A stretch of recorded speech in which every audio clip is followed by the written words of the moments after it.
Government regarding damaging Westminster policies like this, and can he outline how the Scottish Government will work with stakeholders to retain and recruit health professionals in Scotland? Cabinet Secretary. Thank you, President Officer. The Cabinet Secretary for Finance and Local Government has raised the increase in employer national insurance contributions repeatedly with UK Treasury ministers and pressed for the additional cost to public services here in Scotland to be fully funded. This is having a profound impact now across Scottish public services, paying for a UK Government tax rise. That's our GPs, it's our social care services, our voluntary sector partners, all paying for UK Government decisions. So it is incredibly disappointing that the Chancellor has yet again failed to do this in the recent spending review, and we will, of course, have to consider the implications of that as we continue to deliver services for the people of Scotland. Question number 7, Daniel Johnson. The Scottish Government, in light of the Strategic Defence Review's emphasis on a whole-society approach to national security, what discussions it has had with the UK Government regarding work to contribute to a comprehensive national resilience strategy? Cabinet Secretary Angus Robertson. Thank you, Presiding Officer, and I'm pleased to confirm that there has been ministerial and official engagement before and since the launch of the UK Strategic Defence Review. Defence policy is, of course, reserved, but the security and safety of people in Scotland is a top priority for this Government, and that's why we've taken an active and a constructive role in the Strategic Defence Review process. From its initial stages last year, where the First Minister wrote to Lord Robertson, who led the review on the 30th of September 2024, with the Scottish Government's response to the propositions posed by the SDR reviewers, through to the ministerial discussions that took place in the days before and since the SDR was published on the 3rd of June. Daniel Johnson. I thank the Cabinet Secretary for that answer. What is clear is the Strategic Defence Review is far more comprehensive and wide-ranging than probably any defence review we've had in the last 25 years. And there are clear recommendations that have implications in devolved areas. We've heard in recent days arguments and points around industrial strategy, but actually civil contingency is really a clear concern, with recommendations around coordination between civil and military authorities, such as local authorities, health, police and clearly devolved government. So I'd be grateful if the Cabinet Secretary could outline what discussions it has had, both with military authorities but also UK Government, to set up the structures required to undertake that civil contingency work. Cabinet Secretary. Well, can I give Daniel Johnson the assurance that efforts are underway to optimise relations which will ensure resilience is maximised? And this requires developing existing and emerging relationships between the UK Government, devolved administrations and a range of agencies and departments. And I'd like to give Daniel Johnson the confidence that this is being progressed and that there is a shared interest in doing so, and I'll be happy to update him on that progress. Question number 8, Jackie Bailey. To ask the Scottish Government what its position is on the reasons for there being more private hospital admissions in 2024 than in any previous year on record, according to recent private healthcare information network data. Cabinet Secretary. Thank you, President Officer. While a patient has the right at any time to exercise choice and seek private treatment, we recognise that excessively long waits for NHS treatment are not acceptable. That's why we're determined to reduce patient waits in the year ahead, and our investment of £106 million of additional funding will help us to deliver more than 150,000 extra appointments and procedures in 2025-26. This includes £25 million for orthopaedics and more than £12 million for ophthalmology. This funding is just part of our record investment of £21.7 billion for health and social care this year, which will expand capacity and reduce waiting times. Jackie Bailey. Scots are forking out thousands of pounds, some having to use personal savings or borrow from family members to pay for cataract procedures, hip and knee replacements and even rounds of chemotherapy. I hear what the Cabinet Secretary says, but actually is a lot of words that cover up the incompetence of this SNP government. So when will the Cabinet Secretary accept that after 18 years of the SNP in charge, Scots are faced with the reality of a two-tier health service in Scotland? Cabinet Secretary. So I've set out, and I've always been candid with the challenges that our healthcare systems face here. These are not unique challenges to Scotland. They are unacceptable in anybody having to wait too long for their health care to be provided. But we know that the situation with regards to private health care utilisation in Scotland is much smaller than where other parts of the UK are concerned. So in England, for instance, when you combine the insurance-paid admission rate with the uptake of private health care, we are seeing 1,445 admissions per 100,000 in England. That compares to 902 in Scotland. These are facts that I know Jackie Baillie looks to distance herself from her Labour government's performance, but they are facts and a reality that demonstrate there are shared challenges across the UK in responding to the situation that arose during COVID. We have a plan to deliver for the people of Scotland, and we intend to deliver against it. Thank you. That concludes general questions. The next item of business is First Minister questions. At question number 1, I call Russell Finlay. Thank you, Presiding Officer.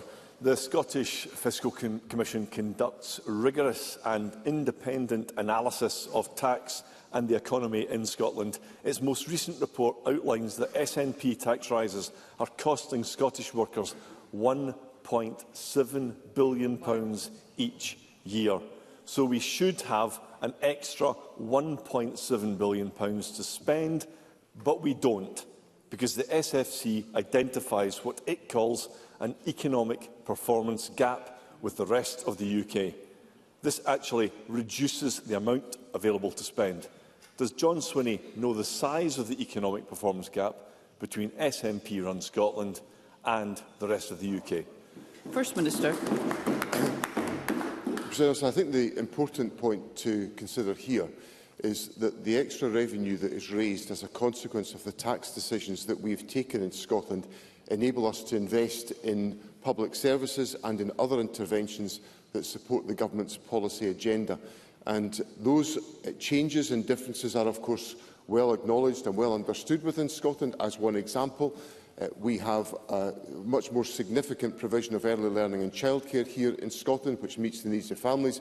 And in addition to that, the Scottish Child Payment helps to keep children out of poverty. And of course, in Scotland, we have a falling child poverty rate rather than in the rest of the United Kingdom, where child poverty rates are rising. So there are differences in policy outcomes that come from the decisions the government has made to ask people on higher incomes to pay slightly more in taxation. Russell Finlay. More smoke and mirrors from John Swinney, and he doesn't seem to know the figure, so let me help him. SNP tax rises and hard-working Scots should result in £1.7 billion more to spend. But because the SNP-run economy lags behind the rest of the UK, the Scottish Fiscal Commission says they only have £600 million more to spend. So under the SNP, there's a £1.1 billion economic performance gap. And that's just this year. Last year, it was another billion.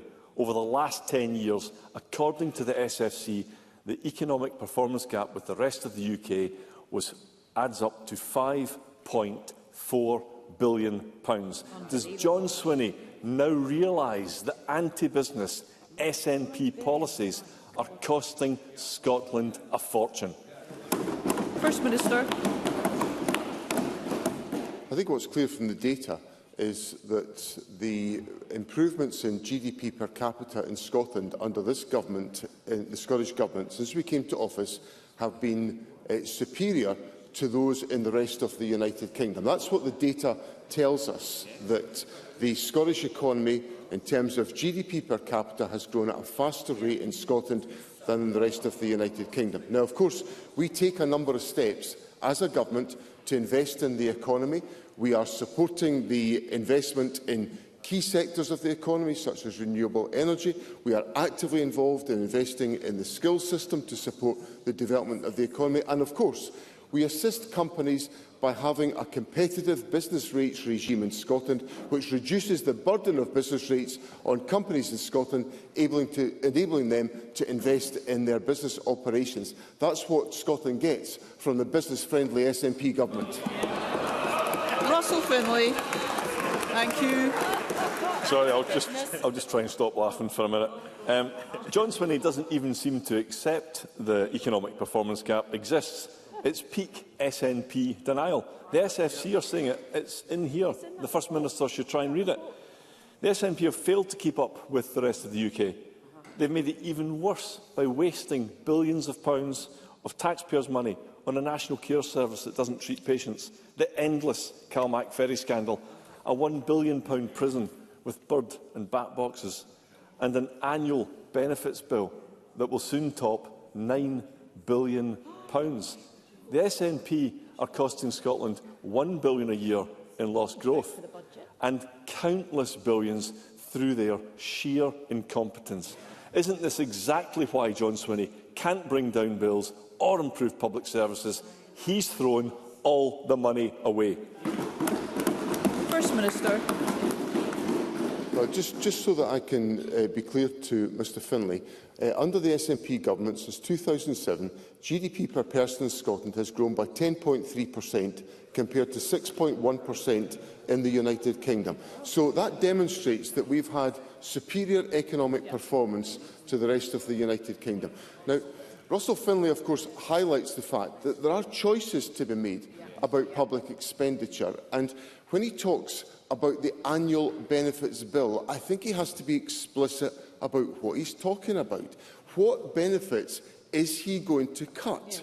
Because what we believe is important is that we support children to be helped out of poverty. That's part of... Is that what Russell Finlay wants to stop?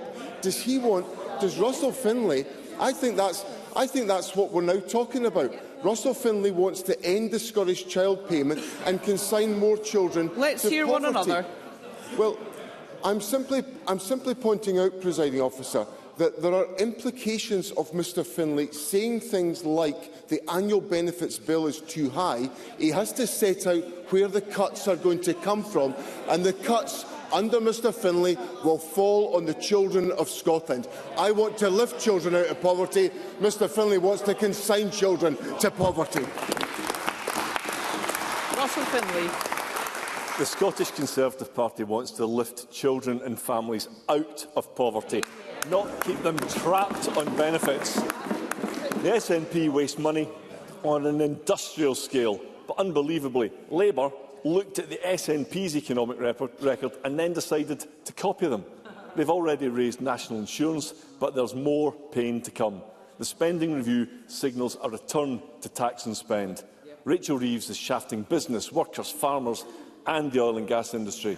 But there's at least enough money now for John Swinney to give Scots a tax break. So will he commit to bringing down the burden on Scottish workers and families? First Minister. I suppose there's one minor element of that question that I can find some common ground with, which is the damage that's been done to the economy by the decision to increase employers' national insurance contributions. Because we saw from the month of April in the GDP statistics this morning that there has been a contraction of GDP in the United Kingdom, down by 0.3%. Now, I think that could reasonably have been predicted from the increase in employers' national insurance contributions. Indeed, I warned about that. Because if we're going to have an agenda that's focused on growth, I do not understand why the UK Labour government took a decision to support a growth-reducing measure such as employers' national insurance contributions that the evidence now tells us is suppressing growth within the United Kingdom. So that's the context that we're now operating in. What I will say to Mr Finlay is this government will do what it always does. We'll focus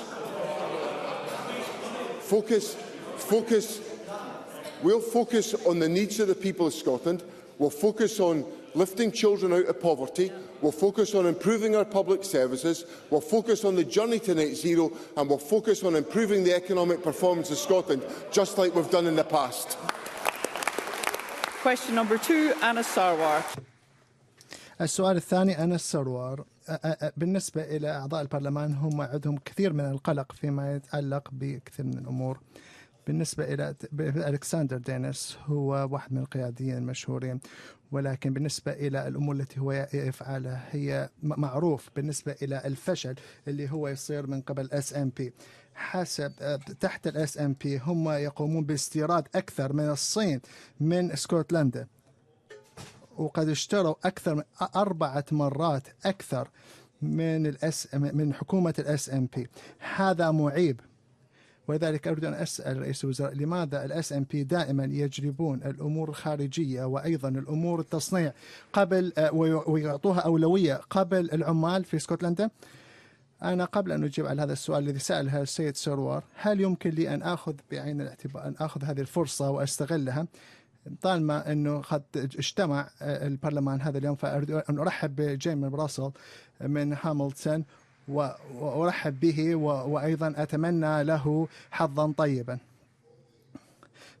فيما يتعلق بالسؤال المهم الذي تكلم فيه السيد سروار، أنا عندي كثير من القلق فيما يتعلق بهذه المشكلة،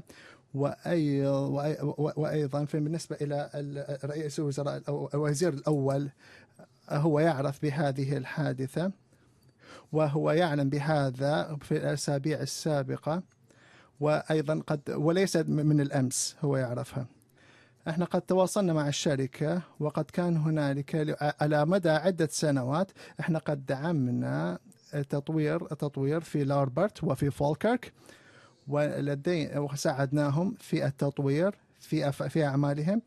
ومنذ سنة 2020 ألكسندر دينيس قد قاموا بعمل باستيراد كثير من الباصات التي هي تعطي انبعاثات صفرية، وقد قاموا بإنتاجها، ولذلك فهم قد وصلوا إلى المطلوب فيما يتعلق بالباصات والانبعاثات الكربونية. ولذلك فيما يتعلق بالوضع الذي أشار إليه ألكسندر دينيس فيما يتعلق بالإفرازات الصفرية للكربون بالنسبة إلى الباصات التي هي تمتلكها شركات خاصة في اسكتلندا، ويوجد أيضا نظام لا يخضع للرقابة، لا يخضع للترتيب، وطبعا هذه هي مشكلة كبيرة فيها ذلك. ولذلك فأنا أريد أن أوضح بشكل كبير إلى ألكسندر دينيس وإلى أعضاء البرلمان بأن قسمنا هو معني بكل هذه الأمور ويأخذها بعين الاعتبار. أنا الثروة فيما يتعلق بالجواب الضعيف من الوزير الأول، إذا كان من الممكن أنه يستطيعون بوجود القوانين الحالية أنه يستوردون أكثر من الخارج، فهذا يعني أنها قيادة ضعيفة من جون سويني. فعندما تكون التمويل يكون ضعيف، فهذا معناه بأنه هو يستوردون من الصين، وهذا كله هو إضاعة للفرص، وهم دائما يحاولون أن يتهمون أشخاص آخرين. جون سويني عنده قيادة سيئة، وأيضا حتى أعضاء حزبه هم ينتفضون ضده. هو طبعا قالوا أنه ضعيف جدا، وهو الكلام الداخلي بينهم هو الآن يخرج إلى العلن، ويقولون بأنه ضعيف جدا حتى يستطيع أنه هو يحافظ على عمله. فإذا هو لم يستطع أنه يأتي بأفكار جيدة حتى ينقذ اسكتلندا ل 18 سنة، فما هي الفرص المتاحة لهم؟ الذي أنا أفعله وفيما يتعلق بألكسندر دينيس، أنا بالنسبة لي أنا غير مصدوم من هذا. بالنسبة إلى ألكسندر دينيس، أنا خليني أخبر الآن سيد سروار في الذي فعلته الحكومة والذي فعلته على مدى السنوات لدعم ألكسندر دينيس. احنا قد وفرنا 58 مليون باوند للانبعاثات الصفرية، الباصات الانبعاثات الصفرية لتمويلها. بالنسبة إلى ألكسندر دينيس قد 38 مليون باوند قد تم تزويدها من أجل البحث العلمي المتعلق بالباصات ذات انبعاثات صفرية. ولذلك فبين الحكومة الاسكتلندية وألكسندر دينيس هذا الذي بينهم. ولذلك فهذه التعليقات التي يقولها بول ديفيس، وهو قد قال هذا، وأيضا يعني هو وهذا الشيء هو واضح اللي هو قد قاله يتعارض مع السيد سروار بالنسبة إلى الحفاظ على الوظائف وعمل وظائف جديدة. هذه هي الأولوية، وهذا هو التأثير المتعلق بهذا القانون. ولذلك فأنا أقول وكما يقول الوزير الأول بأن تركيزي الآن هو كيف يمكننا أن نجد طريقة حتى نبقى مع القانون ومطبقين له، وحتى يتم تجاوز هذه العقبات. ولذلك فنحن نقوم بالتواصل مع الحكومة في المملكة المتحدة، وقد كان عندنا تواصل مع الحكومة البريطانية وأيضا مع الشركات ذات العلاقة. وبالنسبة إلى وزير الخزانة هو يعرف بهذا، ووزير المالية يعرفون بهذا الكلام. ولذلك فنحن سنستمر بالعمل مع ألكسندر دينيس في هذا الوقت الصعب.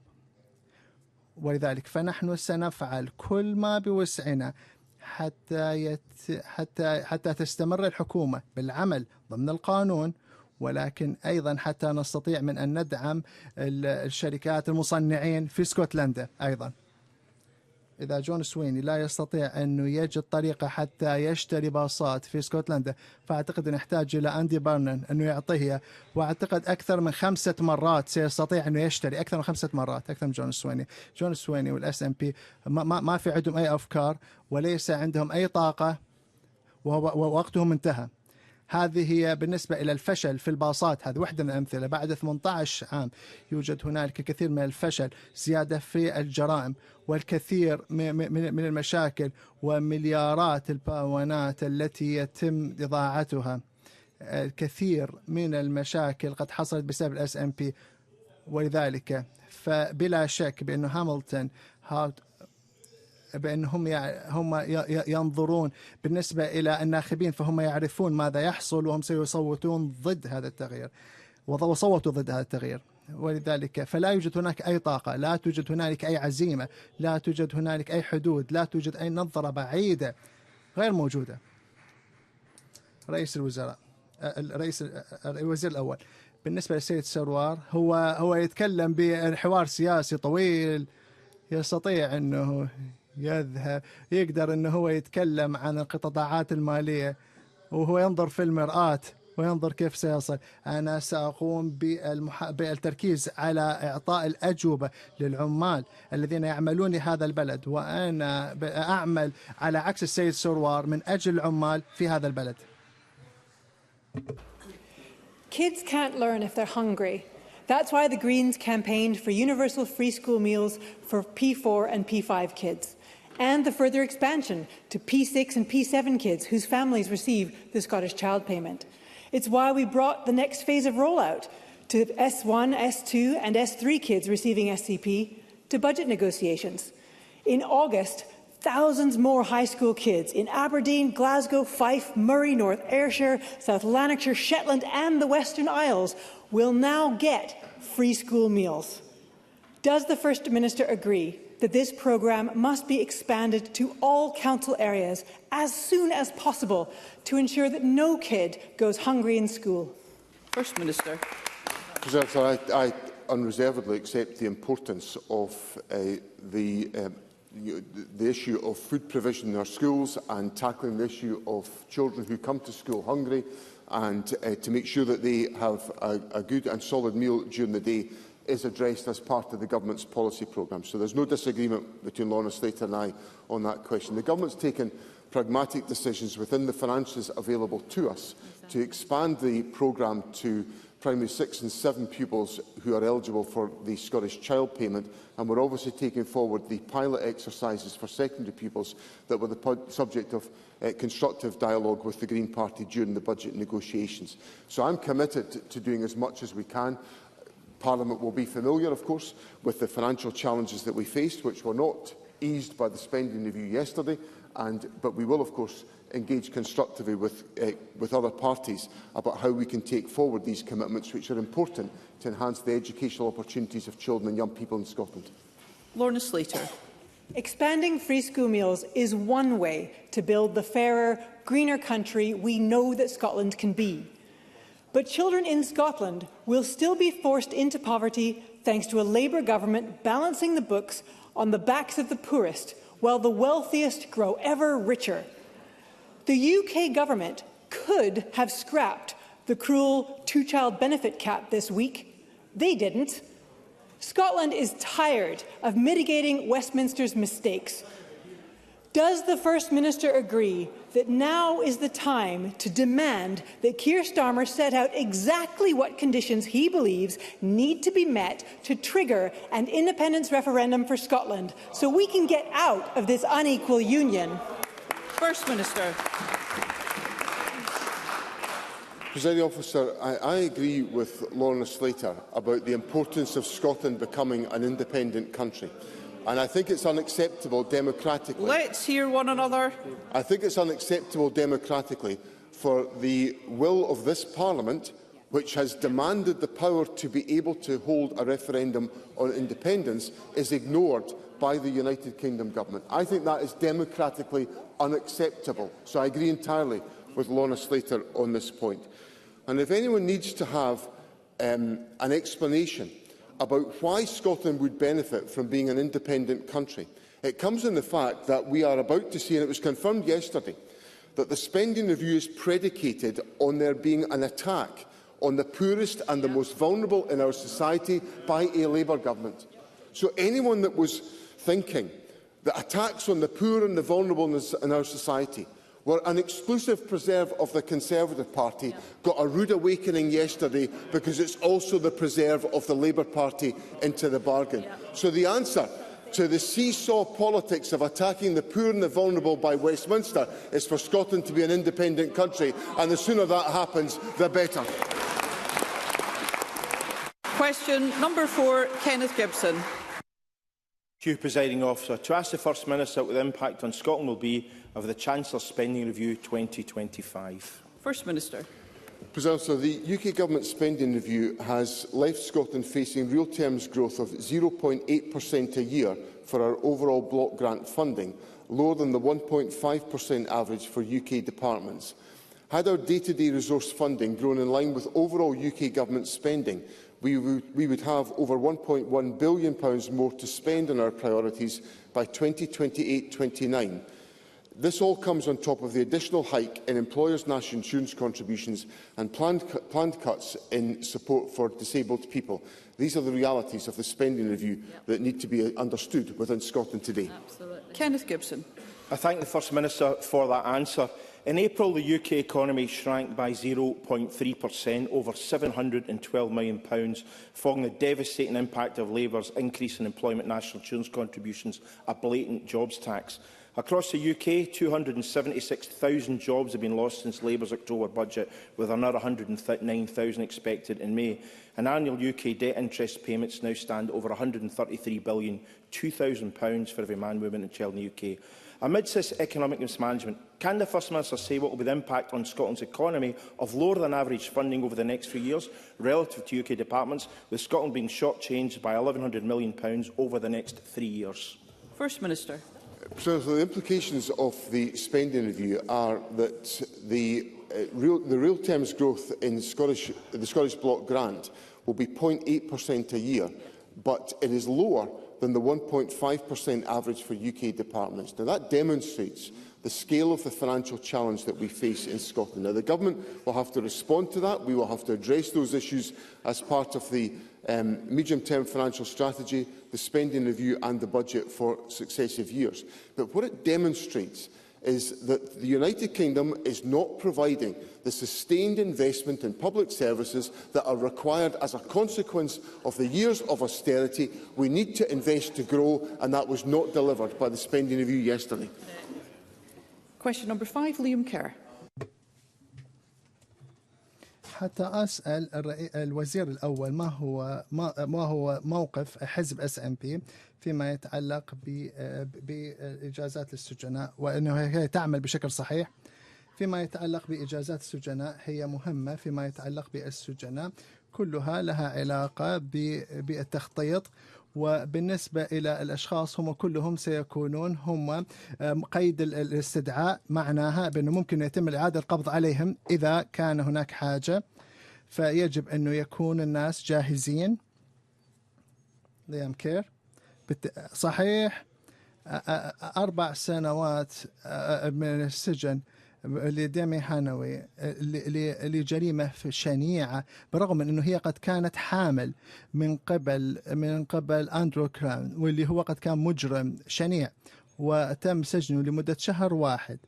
ومن الوالدة هي قالت بأنه لم يتم استشارتنا في ذلك، وهو أيضا هي يمشي بجانبها بالرغم من جرائمه، فهذا يسبب قشعريرة في جسدها، بالرغم من أنه هو كان مفروض أنه هو يحكم لمدة 4 سنوات وبعده هو يخرج بعد مدة قصيرة. فهل أنه رئيس الوزير الأول هل أنه هو يريد أن يخبرنا بأنه هذا هو عادل وهذا صحيح لهيلين؟ كما قلت في الجواب السابق فيما يتعلق بالإدارة المتعلقة بإجازات السجناء، فهي يجب أن يكون هنالك الأخذ بعين الاعتبار لكل قضية بحد ذاتها بشكل تفصيلي. فيما يتعلق بالسيد كير، هو قد وضع عدد من المعلومات الآن أمام البرلمان للنقاش، لكن أنا أفهم فيما يتعلق بالشخص ذا العلاقة، أنا حسب فهمي أنه لم يمنح إجازة، ولكن هو قد تم إخراجه بدون أن يكون معه سجانين. هذا يختلف، العملية تختلف. وكما أنا أخبرت البرلمان فيما يتعلق بقضية جيمي هانولي، هي جريمة كبيرة وتراجيدية مؤلمة، وأنا سأضع بعين سأقوم بالنظر في المعلومات التي قد طرحها السيد كير، إذا كان هناك أي اعتراضات ممكن يتم عملها ويحتاج أنه يتم عملها وحتى نتوصل إلى القرار الصحيح. وأنا أريد أن أضع صوتي وأقول بأنه فيما يتعلق بموت ديمي هذا موضوع في عين الاعتبار ويتم النظر فيه. شكرا جزيلا سيادة النائبة. مثل ما قد كان قضية ديمي هانوي وكما قد وضع بعين الاعتبار فيما يتعلق بالوضع بالنظر في وفاة ديمي والنظر بأسباب موتها. فيما يتعلق بإجازات السجناء، كيف يمكن لنا أن نستمر بالتحقيق إذا تم السماح لأندي براون بإجازة للسجناء؟ أعتقد أن بالنسبة إلى الطريقة وإلى الخطوات هي طبعا هي ممكن أنه هي الكلام اللي هي طلبته سيتم النظر فيه فيما يتعلق بالسياقات الصحيحة، وسيتم أيضا النظر فيما تؤدي له هذه السياقات وهذه الأفعال. أنا بالنسبة لي سأقوم بالنظر في هذا الموضوع، وإذا كان هنالك أي إجراءات يجب النظر فيها فيما يتعلق بالسجون بمصلحة السجون، وإذا كان هناك أي شيء بالإضافة اللي نحتاج أنه يتم النظر فيه فنحن سننظر فيه، وأنا سأعمل ذلك إذا كان هنالك داعي لإعادة النظر. لكن بالنسبة إلى القضيتين هن منفصلتين عن بعضها، ولكني أنا إذا كان هناك أي مشكلة فأقوم بأنا بتصحيحها. شكرا. بسأل الوزير الأول كيف تعمل الحكومة الاستقلالية لتتأكد waiting times for NHS treatments following referrals to a specialist? First Minister. President Officer, we recognise the importance of transparent and regular communication with parents, which is why we have in place a standard package of communications that all health boards should be providing. Our revised waiting times guidance published in December 2023 ensures that patients are provided with clear communications throughout. خلال النظر احنا قد وضعنا بعين الاعتبار ما هي الامور التي يجب ان يتم النظر فيها فيما يتعلق بالنظر في وقت الانتظار. بالنسبة إلى قد كان هنا تم وضع وقت الانتظار على الإنترنت بحيث يمكن أن يتم النظر إليه. كان هناك أكثر من سنة بعد ما قمت بتحويل الناخبي إلى طبيب جلدية. لا يعرف متى سيتم النظر إليه ومتى سيتم فحصه. بالنسبة إلى وضع جلده هو يسوء، ويوجد هناك انتظار طويل 45 أسبوع أو أكثر. هل أنه حكومته قد ضاعت منها ولا تستطيع السيطرة على مواعيد الانتظار الطويلة جدا جدا؟ الوزير الأول، كما قد أشرت في عديد من المناسبات، يوجد هنالك عدد من الأشخاص الذين هم ينتظرون لمدة طويلة جدا. يوجد الكثير من الأشخاص الذين يتم علاجهم في هيئة الخدمات الصحية الوطنية، وأنا أعتذر بكثيرا للأشخاص الذين يحتاجون ينتظرون لمدة طويلة. نحن نفعل جهودنا حتى يتم العلاج بأسرع ما يمكن ضمن الموارد المتاحة. السيد شوجي هو قد أشار إلى المشاكل التي موجودة فيما يتعلق بالأمراض الجلدية ووقت الانتظار لعلاج، ونحن قد أشارنا إلى كل عيادات الجي بي اللي هي طبيب، وفيما يتعلق بالإحالة إلى الأمراض الجلدية، قسم الأمراض الجلدية والنظر فيها. ولذلك فأنا أؤكد السيد شاودري بأن هذه المشاكل يتم متابعتها من قبل الحكومة ونحن سنتعامل معها يوميا. So can the First Minister say more about what the Scottish Government is doing to reduce waiting times for my constituents in Dundee and across the country? And can he specifically give us an update on recent targeted investment and how that is supporting delivery? First Minister. Presiding Officer, in the last financial year we invested an additional £30 million to drive action to address the longest waits. We expected that would deliver 64,000 appointments and procedures, but it in fact delivered 105,500 appointments and procedures. For the year ahead, more than £106 million of additional funding has been assigned to speciality waits, where it can have the greatest impact against the longest waits. That will enable us to deliver over 150,000 extra appointments and procedures in the coming year, which will ensure people receive the care they need as quickly as possible. Brief supplementary, Sandish Gulhani. Thank you. And a declaration of interest as a practising NHS GP. I was contacted by John, who has already waited 40 weeks for orthopaedic surgery. He's had no updates from the Health Board. He looked himself and found his wait increasing, starting at 52 weeks in September and now 67.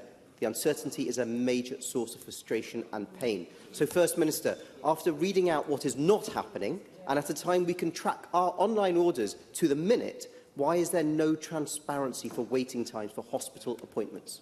First Minister. Well, I think the information is available about the length of waits, and Mr Chowdhury has put information to me about the visibility of that information, and Dr Gulhani has just done likewise. So that information is available, and I'm indicating to Parliament these long waits are unacceptable. That's why the focus of our intervention is about addressing those long waits and ensuring that people do not wait as long as Dr Gulhani puts to me in the case that he raises with me. ولذلك فالموضوع هو حتى من أجل الدكتور كوهاني، حتى ما يتم النظر لهذا الطويل. أنا أريد أن يكون هنالك تطور فيما يتعلق بذلك وبتقليل الانتظار، وأريد أن يكون هناك تنسيق وبالنسبة إلى إدارة NHS، كل هذه الأمور على بالهم وكلها يتم النظر فيها.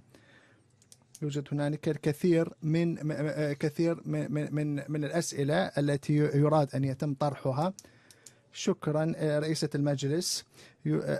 فيما يوجد هنالك سؤال والذي قد تم عمله من قبل ألكسندر دانيس وأحد ناخبي في منطقة الانتخابية. يوجد هنالك 400 وظيفة قد تم خسارتها، وقد سمعت النقاشات الأكثر في هذا المكان، وأيضا فيما يتعلق بالتوظيف المستقبلي يجب أن يكون يستحق الشعب أكثر من ذلك.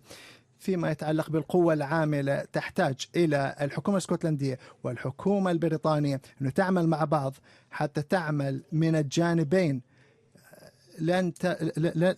لم تضع هذه الوظائف، ويجب أن يتم عمل جهود للحفاظ على الوظائف. لأكثر من 100 سنة قد كان هنالك الكثير من الأعمال اللي يعملها المجلس البلدي. فأريد أن أسأل الوزير الأول هل أنه سيأخذ هذه النقاط بعين الاعتبار وسينقلها إلى الحكومة البريطانية من أجل ADL؟ وثانيا هل سيتم إحالته ADL؟ وثانيا هل سيتم إحالة إلى الشركات الموظفة؟ وهل هناك وحسب القانون؟ شكرا سيد ماثيسون. شكرا. الوزير الأول. رئيسة المجلس، أنا أفهم بشكل كامل المخاوف التي موجودة عند سيد ماثيسون وفيما يتعلق بقضية ألكسندر دينيس والناخب الذي هو في دائرته الانتخابية. أنا أفهم هذا وأفهم بأنه هو قد كان فعال في دعم الشركة، وكما قد قلت بأنه توجد هناك عدد من البرامج الفعالة من ألكسندر دينيس، وأعتقد أنه هذا يستطيع أنه يؤكد للسيد ألكسندر دينيس بأنه عندنا كثير من مشتريات الباصات، والشركة قد وضحت لنا التقييدات الشديدة فيما يتعلق بالأمور البيئية وعلى قدرتهم على أنه يتم الحصول على حتى يتم الحفاظ على الوظائف، ولذلك فإحنا سيتم نقل ذلك إلى الحكومة البريطانية. وأنا أؤكد للسيد ماثيسون بأنه كل هذه الأمور سيتم أخذها. There have been various funds from the Scottish Government to help bus companies buy electric buses. One of them was launched by Michael Matheson, and that money, our money, has gone to buy Chinese buses. And some of us were warning years ago that this would end in tears, and that's where we've got to. So the First Minister says there's a problem with the Subsidy Control Act. Yes, there is, but we've known about that for years. Why is he only now wanting to do something about it? First Minister. President Officer, I am trying to handle this issue as my answers have given today in a way that is not making any party political remarks.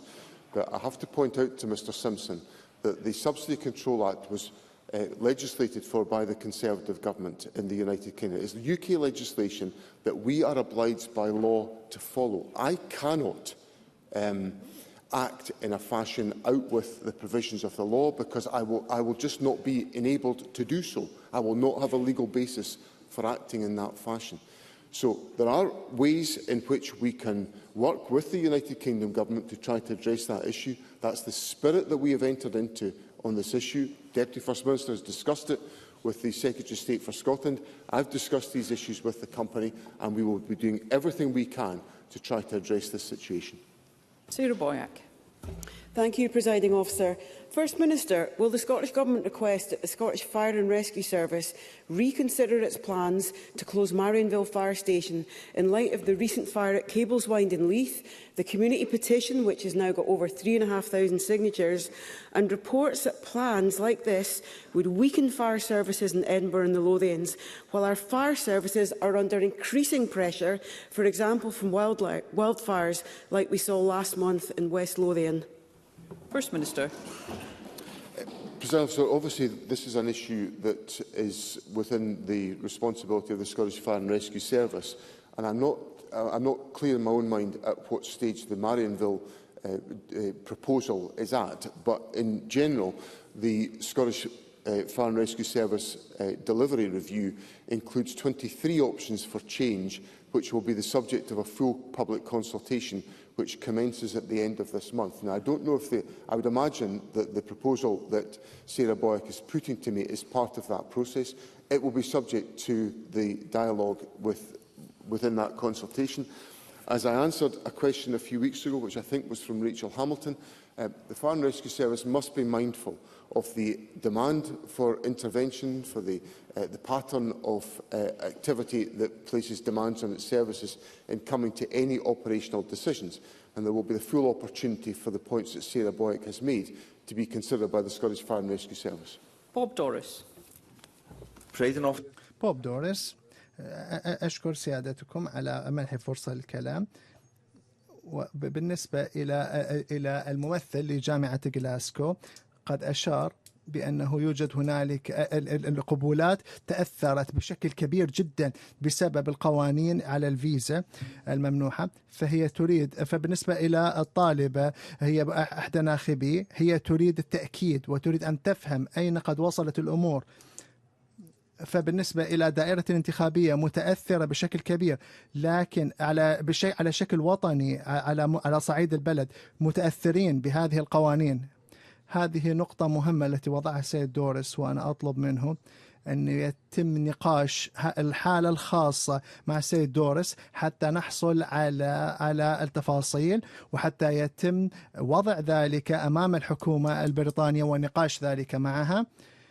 ضمن اسكتلندا سيكون هناك عدد كبير من الأشخاص واللي هم سيكون هنا موجودين بترتيبات مؤقتة للإقامة، وهؤلاء الأشخاص هم يشاركون بشكل فعال وكبير في مجتمعنا، ووجودهم مهم جدا. ولذلك فأنا سأتأكد من أنه الوزير يتواصل مع السيد دورس حتى يفهم عن هذه القضية وسيتم الكلام مع الحكومة. Thank you, Presiding Officer. After over 4 decades of tireless work, Clydebank Women's Aid in my region of Western Bartonshire will be shutting down. Western Bartonshire has the second highest rate of domestic abuse in Scotland, with 153 incidents per 10,000 people. We must not underestimate the excellent work these organisations do by acting as a lifeline for many survivors. I have been contacted by many constituents and organisations. This decision will have an enormous and devastating impact on the local community. Can I ask the First Minister what support will the Scottish Government be providing to organisations helping survivors of domestic abuse so that they can continue on the good work they do, especially as domestic abuse cases are rising in Scotland? First Minister. Of course, I'm sorry to hear about the information that Pam Gossel set out about Clydebank Women's Aid. The Government has, of course, taken a number of steps to legislate to take action on domestic abuse, not least of which the Domestic Abuse Scotland Act 2018, which created a specific offence of domestic abuse that incorporates coercive and controlling behaviour. The Delivering Equally Safe Fund provides £21.6 million this year to 115 projects focused on preventing and eradicating violence against women and girls. Those projects will be available across the country to make sure that there is support in communities the length and breadth of Scotland to assist women who are facing domestic abuse.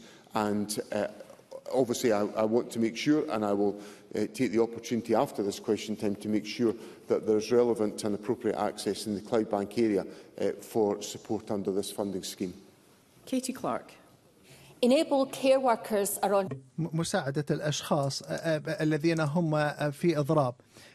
يوجد هنالك العديد من الاسكتلنديين الذين هم يدفعون 12 باون و60 بنس كمدفوع لهم. هل يعتقد per hour now? First Minister. I greatly value, and the Government greatly values, the vital role that social care workers play in delivering high-quality care services across Scotland. Pay negotiations are a matter for trade unions and employers, and I would urge both parties to work together to reach an agreement which is fair for the workforce and affordable for Enable, and I would encourage that to be the case.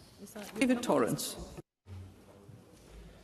Thank you, Presiding Officer. To ask the First Minister what assessment the Scottish Government has made of the impact that recent changes to funding allocations by the Scottish Funding Council will have on 5 colleges' ability to deliver high-quality education and training opportunities. First Minister. Sir, colleges play a vital role in our communities, and that's why the budget allocation for this year sees a 2.1% uplift to the college resource allocation. It's important to be clear that the Funding Council has ensured no college will see a reduction in teaching funding in this financial year compared to the last financial year. Fife College will be receiving a 1.26% increase in teaching funding and a 4.9% increase in capital maintenance funding in the final allocations. And of course, Fife College will be moving into new facilities in the Dunfermline Learning Campus next year, which have been supported by tens of millions of pounds of Scottish Government investment. Operational decisions, including course provision and staffing, are of course a matter for individual colleges, and I hope this answer provides Mr Torrance with some of the context around the final decisions that have been made. Douglas Lumsden. Presiding Officer, the First Minister will know that Scott Beef in Inverurie has shut its doors with a loss of 90 jobs. This is a devastating blow to families affected and also the farming in general in the North East. So will the First Minister join me in meeting with members of the farming community in the North East to hear their concerns on how this latest closure will affect them? First Minister. I'm concerned to hear about that decision, and obviously the Government will make available support through the Partnership Action for Continuing Employment to the employees who may well face redundancy and an impact. I'm very happy for the Agriculture Minister, Jim Fairley, to meet with Mr Lumsden and his constituents to discuss this issue. Aaron Adam. Thank you. Thank you, Presiding Officer. This week marks Carers Week, and this afternoon I'm hosting a roundtable in Parliament to discuss the Family Fund's new report, The Cost of Caring 2025, and the urgent challenges it highlights for families raising disabled and seriously ill children. With this in mind, can I ask the First Minister what action is his government taking to better support carers across Scotland? First Minister. President, we take a number of actions to support the invaluable role of carers within our society. We are investing over £88 million per year in local carer support through Local Authority Carers Act funding. Unpaid carers will be up to £4,400 better off by the end of 2025 due to the introduction of Carers Allowance Supplement in 2018, with over £330 million in payments to date, a payment that's only available here in Scotland. Through the Care Reform Bill passed this week, we will establish a right to breaks from caring to support carers' health and well-being. And ahead of that being introduced, we've introduced increased funding for voluntary sector short breaks to £13 million, which includes £2.2 million to the Family Fund's Take a Break Scotland programme for parent carers. That's alongside £2.9 million this year for Family Fund's Scotland Grant programme for families on a low income raising a disabled child. So I hope that gives Can Adam some confidence that the Government is standing with carers and recognising the invaluable contribution they make to our society today. Thank you. That concludes First Minister's questions. The next item of business is a member's business debate in the name of Colin Smith. There will now be a short suspension to allow the public gallery and the chamber to clear.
Okay, the next item of business is a members' business debate on motion 15136 in the name of Colin Smith on justice for the Fornethy survivors. The debate will be concluded without any questions being put. Before we start this debate, I would like to make sure that all members participating in the debate are aware that there is an active case relating to the alleged abuse of children within Fornethy House, in which criminal proceedings in the High Court of Judiciary are imminent. For that reason, the sub judice rule is engaged in reference to alleged abuse at Fornethy House will be permitted to give context to the motion, but in the debate, members should focus on the issues covered in the motion itself, the recommendations of the Citizens' Participation and Public Petitions Committee and access to the Redress Scotland scheme, and avoid discussing details of lived experience of abuse or alleged abusers and the upcoming trial. With that, I would invite members who wish to participate to press the request to speak buttons, and I call on Colin Smith to open the debate. Around 7 minutes, Mr Smith. Trust is sacred. Our trust was broken as little girls, and now trust in the system that's supposed to help us and do the right thing by us has been shattered. Presiding Officer, those are the words of the Fornethy survivors. Some of these brave women are with us in the public gallery today. Hundreds more have shared their story. For those unfamiliar with that story, these women, along with thousands of others, were sent to Fornethy as vulnerable wee girls between the 1960s and early 1990s. Fornethy was a sprawling 16th century mansion in the Angus countryside, secluded, surrounded by woodland. One of the small number of schools run by Glasgow Corporation, later Strathclyde Regional Council under its scheme of residential education for disadvantaged children. Most of those girls stayed for 4 to 8 weeks, sometimes more than once, some as young as 5 years old. Sent away to somewhere new, somewhere exciting, a place to rest, to recuperate. I remember getting on a bus with a suitcase. I was going on holiday for the first time. I recall the door opening and seeing a huge staircase.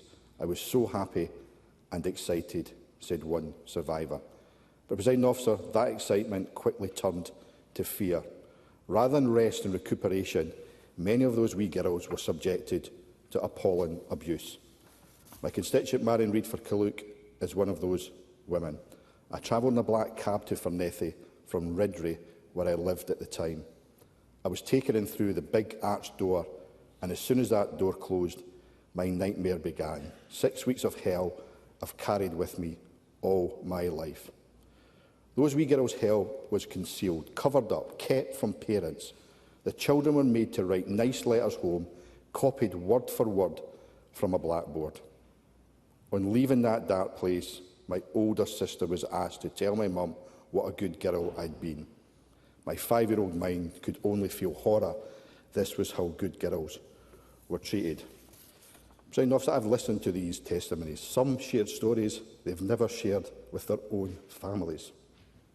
Well, today I wanted to bring those stories to Parliament to give a voice to those brave women, but I recognise we must respect that ongoing criminal and civil proceedings.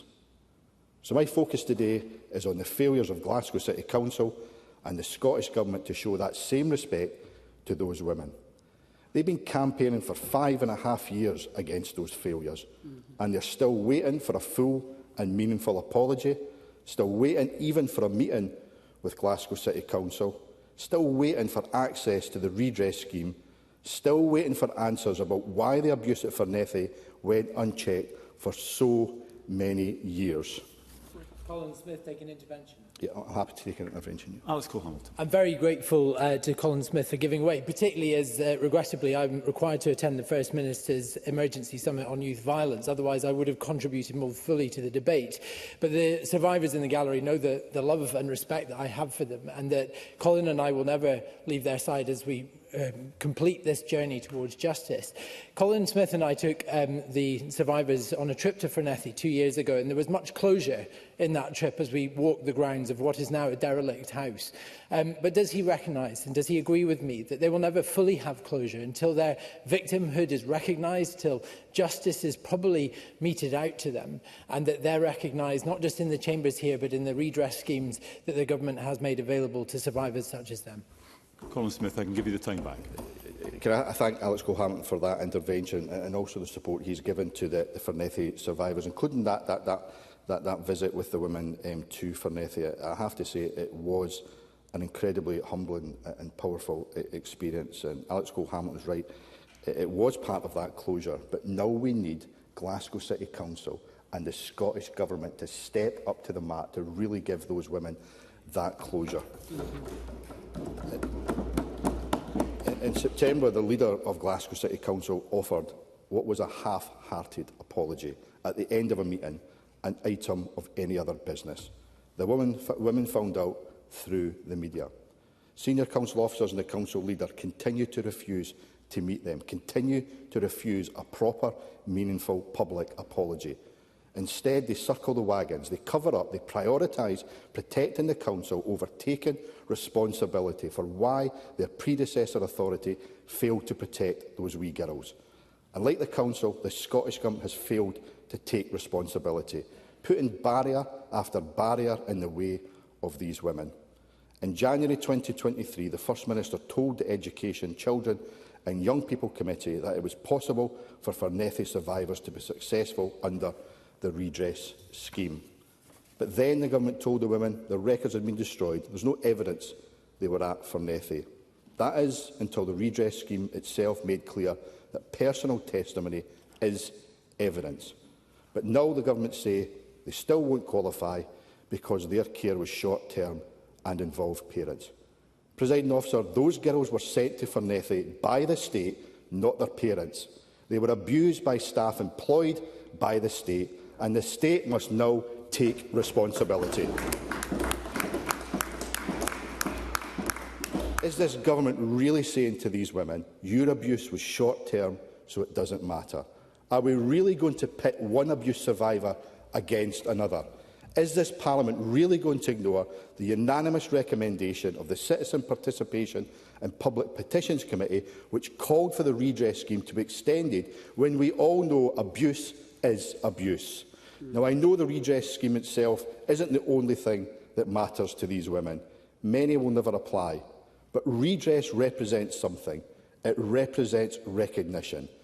The government has chosen the redress scheme to be their formal acknowledgement of wrongdoing, their recognition of the lasting trauma, their acceptance that the state failed the victims of abuse. By denying Fornethy survivors meaningful access to that scheme, the state continues to fail them. Presiding officer, the women want the truth. They want to know why they were sent to Fornethy in the first place. They want to know why no one checked if it was safe. They want to know why no one stopped the abuse year after year. The ongoing public inquiry must get to the bottom of this. But let's be honest, this didn't end with Fornethy. Even today, whistleblowers and victims are too often still met with silence when they raise serious child protection concerns. There's a culture of cover-up in public bodies, more focused on protecting reputations than protecting children. There's a fundamental power imbalance. Public bodies marking their own homework, the unlimited legal and financial resources they unleash against the victims of abuse to defend the state against allegations. While we consider the Fornethy petition, there's another one before the committee, petition PA 1979. But once again, the government dismiss it. Dismiss its call for an independent national whistleblowing office for children and education services. Dismiss its call for independent investigations into unresolved allegations. Dismiss its call to close gaps in the child abuse inquiry. Whistleblowers ignored, victims ignored, public bodies protected. That's the reality of child protection in Scotland today. Presiding officer, the tragic human cost of child abuse is incalculable. The lost childhoods, the lasting trauma.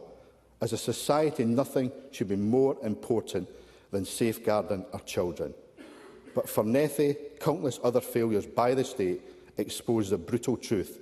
We are failing victims again and again every single day. I began with the words of the Fornethy women. Let me end with some. It only takes one event, one day, to change your worldview forever, and the lasting trauma that brings. Are we not worthy because we were abused only for a short period? I say to the women in the gallery today, you are worthy. You're owed a full and meaningful public apology. You deserve compensation.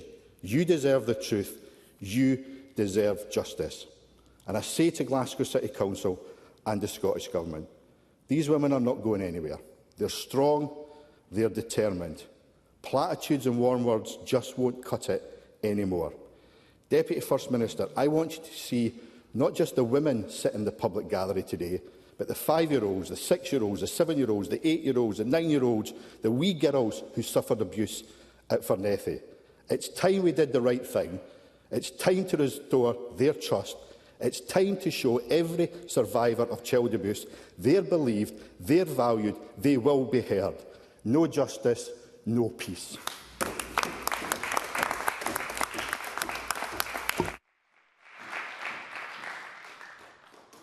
Thank you, Mr Smith. Just a gentle reminder to those in the public gallery, this is a meeting happening in public rather than a public meeting, so I just discourage you from participating, though I understand the sentiment. We move to the open debate. I call first Fergus Ewing to be followed by Maurice Golden. Around 4 minutes. Mr Ewing. Presiding Officer, I warmly congratulate Colin Smith for his dogged pursuit of this issue, and the speech we've heard today is, I think, one of the finest we've heard in this session of Parliament.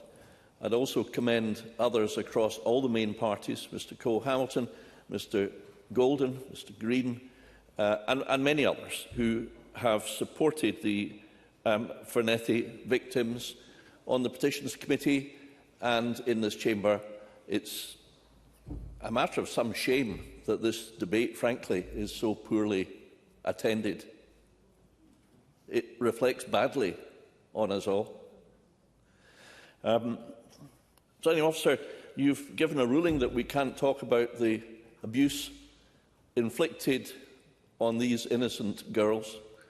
I will respect that, but having read through the histories of abuse, having read through the lifelong impacts that that has had on the girls as adults and for the whole of their life, it is plain to me that this Parliament, if it stands for anything, it must redress this injustice. And I hope that we can all unite behind that. But the sad fact is that that truth, that this is a palpable, egregious, serious injustice caused to the most innocent girls in the country over a sustained period of over 30 years, for several weeks at a time, has still not been redressed by either the Glasgow Corporation or the Scottish Government. Now, I think the Scottish Government must take the lead. We must accept the responsibility to do that. How it is done is a mere detail. If it requires legislative reform, that must be done. If it requires an executive direction to redress Scotland, that must be done. We cannot hide behind legalistic arguments. The idea that these children were put there for a holiday or respite care, what an insult. But it's also, as well as an insult, factually wrong. Fornethy is a residential school. The corporation advertised for teachers. What do teachers do? They teach in schools. So that argument is just an insult to the victims. It is platitudinous, pedantic, nitpicking, legalistic, and I don't think one moment that the current Deputy First Minister would seek to invoke or stand behind that argument. The other argument, as Mr Smith has said, is that they did not cease to be under parental control. Are they really saying that the parents consented to the abuse that their children have suffered? What arrant nonsense. What an absurd argument. The indisputable fact is that these girls were sent there by Glasgow Corporation. Glasgow Corporation owned the school. They are part of the state. The